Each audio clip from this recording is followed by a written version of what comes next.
Hello, Fusion. My name is Alex Feuz, the host of Fusion News. Today is March 27, 2018, and we are 2 days away until opening day for the MLB season. I am on the phone right now with Erik Boland from Newsday Sports. He is a Yankee beat writer for them. So, Erik, unfortunate news coming out of New York yesterday about the Greg Bird injury. It's not really a mystery anymore. He had a bone spur and he had surgery done today, was successful. So, what's next for Greg Bird? Well, he rehabs, and the timeline the Yankees put on it, Alex, is 6 to 8 weeks. So, I talked to an orthopedic surgeon, not involved in the surgery, obviously, yesterday about it, just to sort of get his expert opinion on it. And he said the 6 to 8 weeks was very reasonable given the kind of surgery that Bird is having, and he said the reason he thinks 6 to 8 weeks is reasonable is that it's the removal of a bone spur and it's not a more invasive surgery than that. But, it's always, when you come to this, and I've been doing this, a fair amount of time now, a guy's he's not back until he's back. And so there can always be setbacks in rehab, and there's always things that can crop up. So until a player is actually back, there's always concern that something could happen. But again, it was a relatively, obviously, it's all relative in terms of calling a procedure simple, but there was no structural damage or anything like that might keep him out longer. So it looks like he'll be out there for that 6 to 8 week range. And with this Greg Bird injury, it shows just how important that signing for Neil Walker was. So if you're Aaron Boone or Brian Cashman, what's your who are you choosing to play at first base to start the season? Well, what Boone has said he's going to do is just sort of play it out. He's going to go matchup by matchup, meaning on a day-to-day basis. So with the Blue Jays starting lefty J.A. Happ on Thursday in the opener, I think there's a decent chance that you would see Tyler Austin, a righty hitter who is hit in his limited time in the majors, has hit lefties fairly well. So I would anticipate you'll see him and Neil Walker, switch hitter, starting at second base. But there's the off chance that they would go with Tyler Wade at second base and put Walker at first. That wouldn't shock me either. But you're going to see for as long as Bird is out, assuming they don't go outside the organization and bring someone in, which I would not rule that out as a possibility. But you'll see a pretty healthy combination, I think, of Walker and Austin at first. The Yankees had such a busy offseason. I know a lot of Yankee fans are highly anticipating this upcoming season. Of course, having the new manager, Aaron Boone, in the Bronx, well, up in Toronto right now. And, of course, the National League most valuable player, Giancarlo Stanton, joining the team. The expectation level is through the roof for this Yankee team. If you could, I know, making predictions, look at the March Madness bracket. My bracket's not doing so bad. But if you could make one prediction about this 2018 Yankee team, what would it be and why? So you broke up a little bit. If I could make one prediction about this upcoming Yankee season, what would it be and why? I mean, I don't think it's a reach. I think they're going to score a lot of runs. I don't see how the lineup doesn't score a lot of runs. Definitely. So with the decision of bringing Giancarlo Stanton to the Bronx and having Aaron Judge in the outfield as well, is there any hesitation in the Yankee mindset that Giancarlo Stanton can't play left field, or do you think it's doable for him to switch, in the outfield like that? Well, I think it's doable, but their plan wasn't to bring him in as the vast majority of games in left field. They experimented in the spring with putting Stanton out there to very mixed reviews in terms of how comfortable he looked out there. But in some of the ballparks where you have a smaller left field, such as Camden Yards in Baltimore, they feel that Stanton wouldn't hurt them too bad out there. But Gardner is a guy that has been fairly durable. I know he had a run of a couple of seasons where he had some injuries, but he's a guy that they expect is going to play 140 games or so, and then they'll just fill in maybe occasionally with Stanton out there.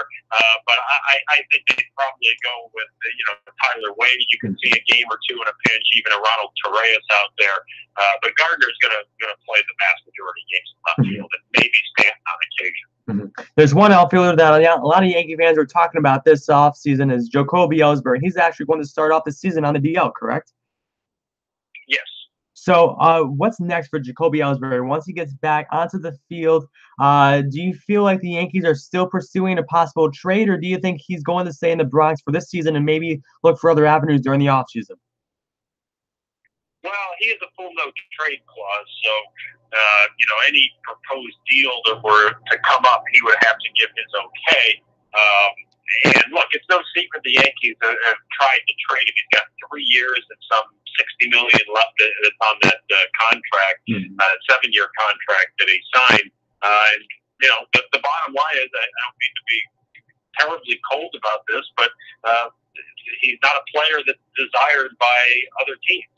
So for the Yankees to have to trade him, they would have to agree to pay a lot of his money that he's owed, and also they probably have to attach a fairly decent prospect as well that would be an incentive for a team to take a player who really is on the downside of his career production-wise, who's when he was at his best was used his leg as a base stealer and wreaked havoc on the bases, and you're talking about a 34-year-old guy who hasn't run like that in a few years. So the Yankees may want to trade him. In fact, there's no may about it. They do want to trade him, but there's no takers, and there's no indication that there's going to be any takers. As far as when he could be back, starting the year on the disabled list, they want to get him an extended spring training, which will start soon. 40 to 50 at bats. So best case scenario, maybe 3 weeks into the regular season, 3-4 weeks, he would be back. Interesting. And I know a lot of Yankee fans will be sure we'll be looking on your Twitter for updates for Jacoby Ellsbury as well. Erik, last question before I wrap up this Fusion News interview. I know you've been covering the Yankees for how many years now? This is my 10th year. 10th year. So favorite moment covering this Yankee team?